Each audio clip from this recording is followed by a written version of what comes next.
It is Saturday, January the 26th, 2019. This is the Distant Peasant Podcast, and I am your host, Jeff in Georgia.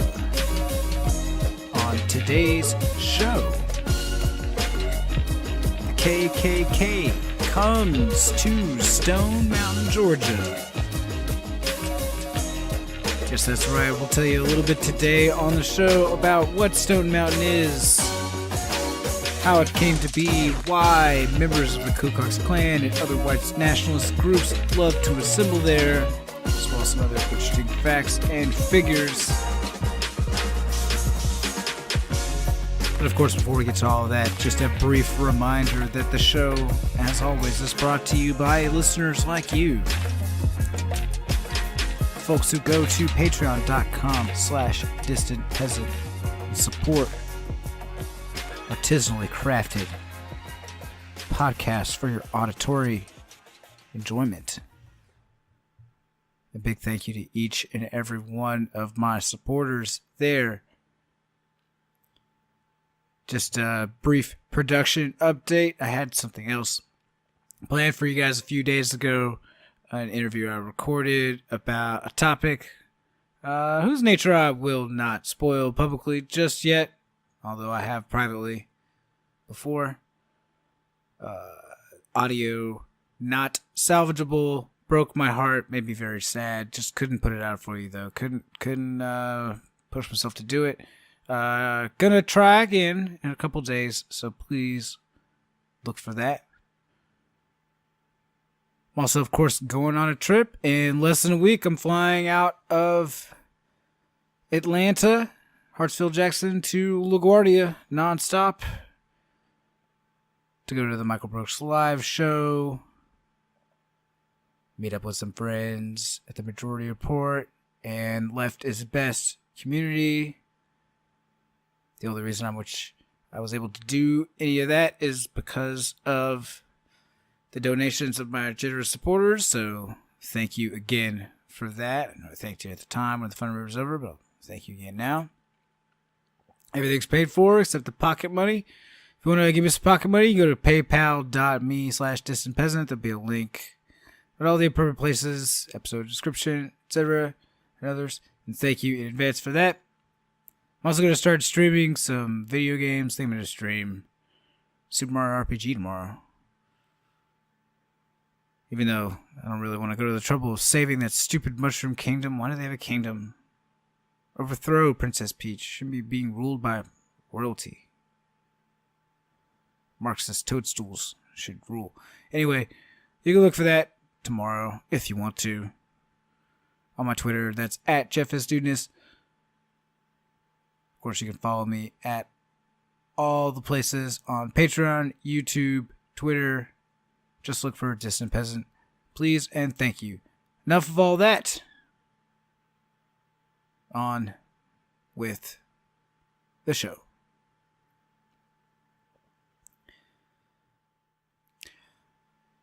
On February 2nd of this year, a group of radical white supremacists, whose supporters and enthusiasts include members of the Ku Klux Klan and neo-Nazi groups, plan to rally at Stone Mountain State Park in the town of the same name, one of the suburbs that ring the Atlanta city limits. The mountain itself there is a huge piece of exposed rock caused by igneous intrusion that is sometime around 300 to 350 million years ago. The mountain formed due to an upswelling of magma from below the Earth's crust. It's mostly made of granite, quartz monzonite, and granodiorite, for the record. Pieces of stone from this mountain now form the locks on the Panama Canal and the steps of the east wing of the U.S. Capitol building, as well as dozens of courthouses and post offices across the country, actually. White nationalists are not big fans of geology or mining, of course. No, they are rallying there. Indeed, over the years, this spot has been a favored ground for such congregations of shitheads, because upon this heap of rock is carved a grotesque monument to treason in defense of slavery. Measuring a tad over 1.5 acres or 6,400 meters squared in surface area, Towering 400 feet off the ground, or 120 meters, a huge bas-relief sculpture depicts 3 men on horseback, each a champion of the Confederate States of America and thus defenders of one of the worst political institutions ever created. Jefferson Davis, Robert E. Lee, and Thomas Jackson, sometimes called the Stonewall, but whose nickname I will henceforth pettily withhold. Now, what this evil stone monument stands for is really plain enough for most anyone to see without a history lesson. It is indeed a monument to terror and blood, and to treason against these United States in defense of the expansion of slavery and rigidly enforced white supremacy. But how it came to be, who was responsible for its creation, who has used it throughout the years, these are all pretty fascinating questions, I think. Through this prism, we can see how, though the South may have lost the Civil War, it was really their ideology that triumphed in the decades to come, at least. So, let's begin just after that Civil War. Now, during Reconstruction, a very few monuments and other memorializations like ship and place names did occur, and actually this happened a bit during the Civil War itself. Now, you might think that the end of Reconstruction in the South was what led to a boon in memorializations, but not really. Though some parks and battlefields were founded or preserved during this time, not a ton of statues or sculptures went up. It was actually during or slightly around the first decades of the 20th century that the vast majority of artwork would go up in honor of an army formed to enforce slavery at the barrel of a gun. Probably the group most responsible for bringing that change, and responsible for the sculpture at Stone Mountain, was the United Daughters of the Confederacy.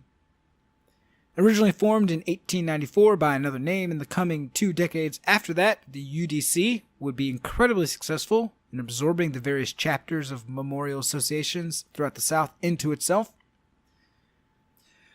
By 1912, one of the UDC's charter members did so much to advance the idea of carving something shitty into the side of Stone Mountain that after 4 years of talking up the idea, she was able to get the mountain deeded to the UDC by the patriarch of the Venable clan who owned the mountain. The plan was originally for something even bigger and grosser than what's present today. Around 65 mounted officers, a statue of Nathan Bedford Forrest. That's the founder of the first Ku Klux Klan, who really stands out for his cruelty and viciousness among a sea of cruel and vicious Confederate leaders. And a swath of other figures, hundreds of them at least, with talk of including even some modern-day Klan members, small and tastefully approaching the mass in the distance. A plan, I'm sure, that was music to the ears of Sam Venable, the owner of the mountain, and active in his local Klan. It was, in fact, at that very site in 1915, before anything was carved, that the Ku Klux Klan had been refounded, after its mostly thorough earlier squashing, and what is sometimes just called the Second KKK. The white robes and hoods, so familiar to many through popular culture, made their real-life debut in this Klan. And they were inspired by the depiction in the wildly popular film Birth of the Nation. The first incarnation of the Klan did not wear white robes or burn crosses, but life imitates art and all that. However, like the first Klan, they were a body of humans dedicated to fomenting terror among black people, Jews, Catholics, and Eastern Europeans, as well as enforcing strict adherence to defined gender roles, temperance, and other prejudices. Now, I've been in groups of normies and lefties who've had a hard time getting along and working together and accomplishing anything. It's true.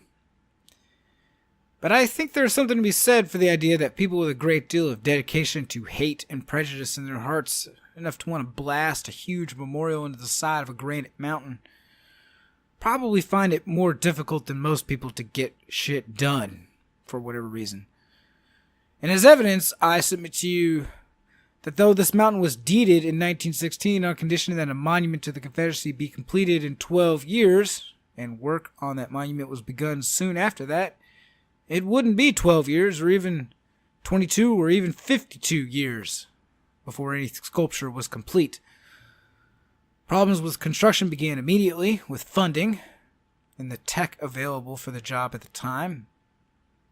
And of course, the United States was incredibly close to entering World War I as well, which halted work and funding for the project all by itself for a time.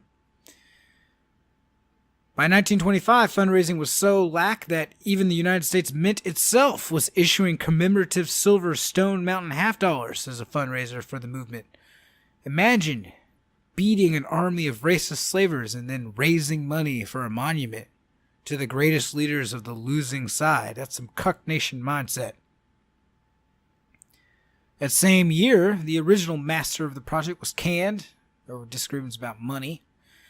And he destroyed all of his models and figures related to the project, claiming they were his to do with as he pleased.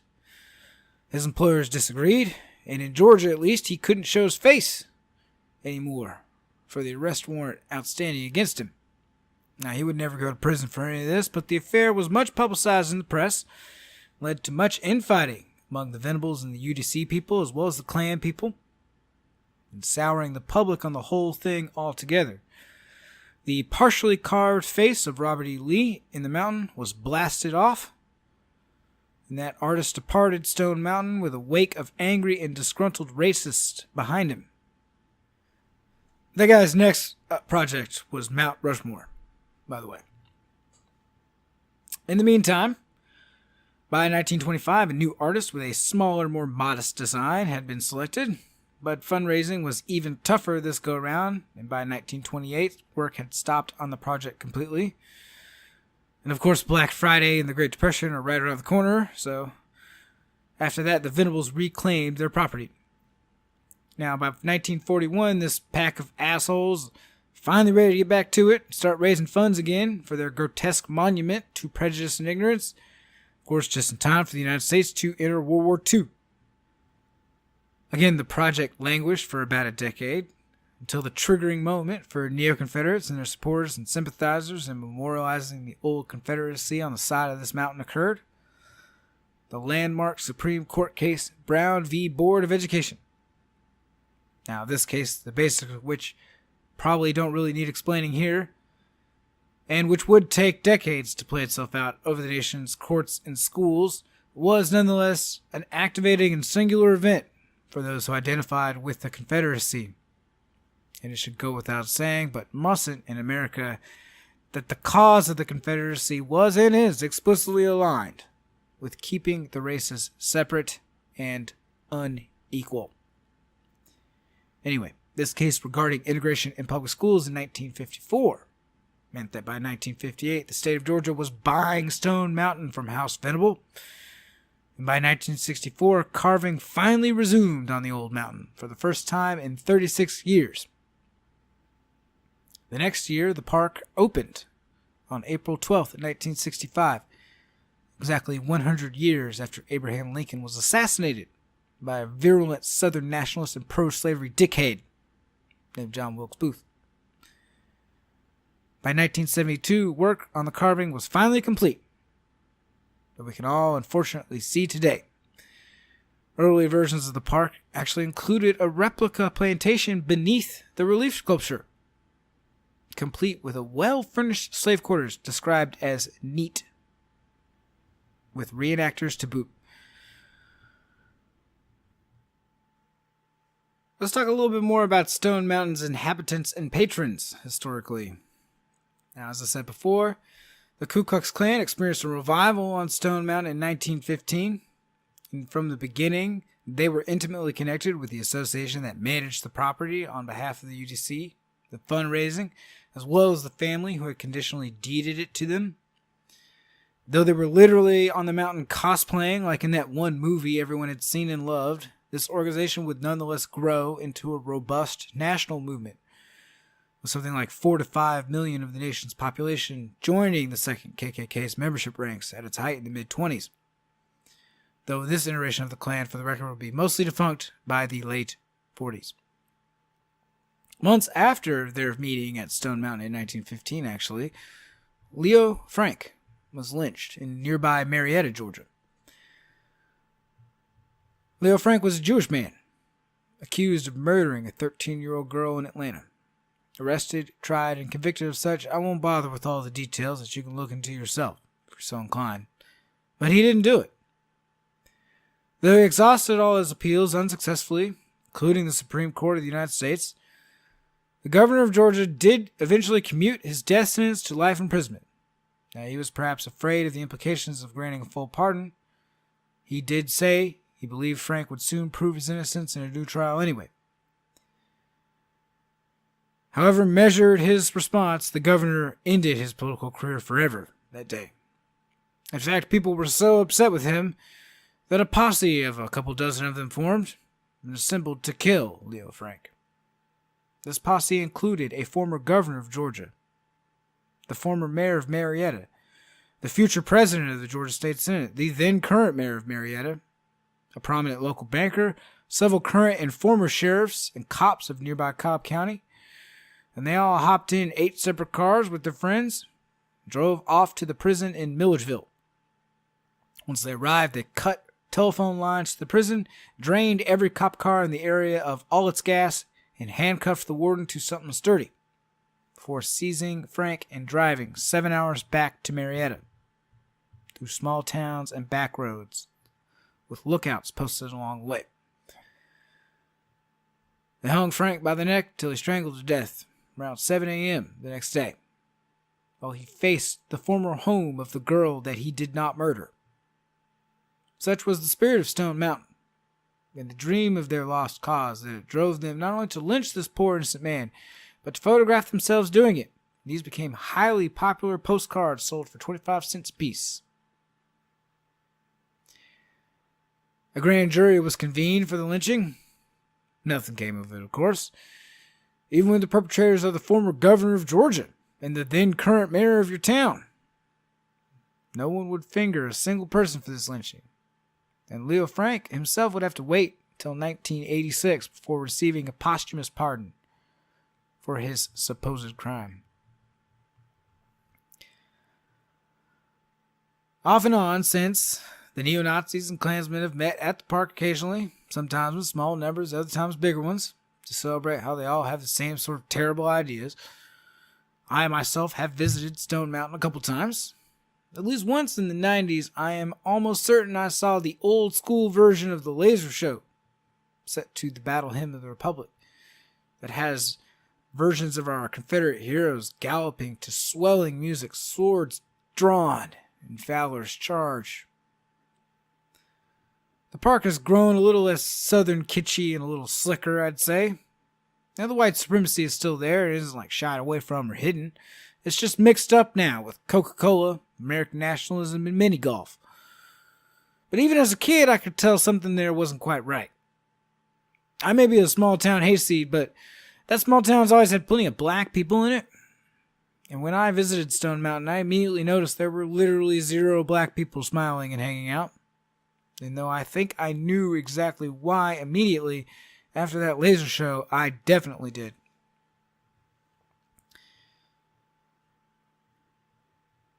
In 2001, the state of Georgia's legislature finally voted to change our state flag and remove the horrendous stars and bars it once contained, that clearly identifiable symbol of pride in a history of racial slavery and domination. However, included in the same bill that changed the flag was a provision that no plaque or statue or memorial dedicated to any military personnel of the United States of America or the Confederate States of America can be removed or altered. Which is to say, in Georgia, if you want to take a statue of some slave-owning shithead down legally, you gotta get the state legislature to pass a bill first. A tough lift in a state that is, in some ways, at the cutting edge of election fraud and voter suppression. And of course, if you could get that done hypothetically, with something like 60% of the population opposing your idea, unfortunately, you'd then have to deal with the fact that it's a huge relief structure carved into the side of a mountain. The only way to really get rid of it is to blast the shit out of it, which is expensive enough. And is even more expensive if you want to do it in a way that doesn't leave the face of the mountain looking like total shit. I mean, for my part, the compromise position is probably to leave the sculpture in place but add 2 huge figures on either side. Say, I don't know, John Brown on one side and Harriet Tubman on the other, armed with huge beating sticks or something. Things are inching ever so slowly towards change, despite all that. The people who run Stone Mountain feel sheepish enough about all this that they have floated the idea in the press of adding some MLK stuff to the park, including a statue and a whole history tour. Sort of gives up the whole game for anyone who claims that this is about states' rights or the valor of soldiers or literally anything other than keeping the place of non-white people in America low. By the way, I want to note that efforts to include MLK in the Stone Mountain relief sculpture are opposed by the NAACP and the better keepers of Dr. King's flame, I think. Their position is, of course, that the monument should be erased. The monument was also opposed by Stacey Abrams, the right and true winner of the 2018 Georgia gubernatorial election. Her victory snatched only by the machinations of her opponent's ability to run the election for the both of them. She called Stone Mountain a blight upon our state. She's 100% right about that. Even on the trails around and up the mountain, you can find words and symbols carved into trees from KKK members, long dead and buried. Or at least you could at one time, anyway. Robert E. Lee was an overrated traitor. His legacy has been puffed up for centuries now. He sucked ass as a general. Got lucky fighting doughboys early in the war. Thomas Jackson was a terrified and weird hypochondriac who sucked on lemons constantly and stupidly got himself shot by his own men. So-called president of the Confederacy, Jefferson Davis, was never popularly elected to anything as president. He was a micromanaging, tyrannical, and intemperate leader his entire career. And he was the best damn man the Confederacy had to offer for the job. And these three men, through barriers both legal and natural, will probably scar the face of what is really a pretty nice mountain, if you can ignore the dumb honkies in the middle, for decades. Easier to reform would be the nearby plantation recreation.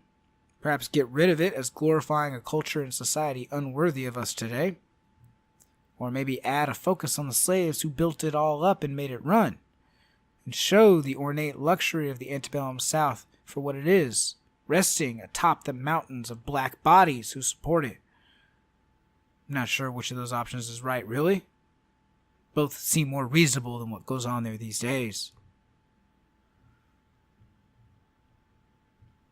The modern heirs to this, the white nationalists planning to meet shortly on February 2nd at Stone Mountain Park, were denied a permit to do so, though they are telling their supporters to come anyway, and that the First Amendment is their permit.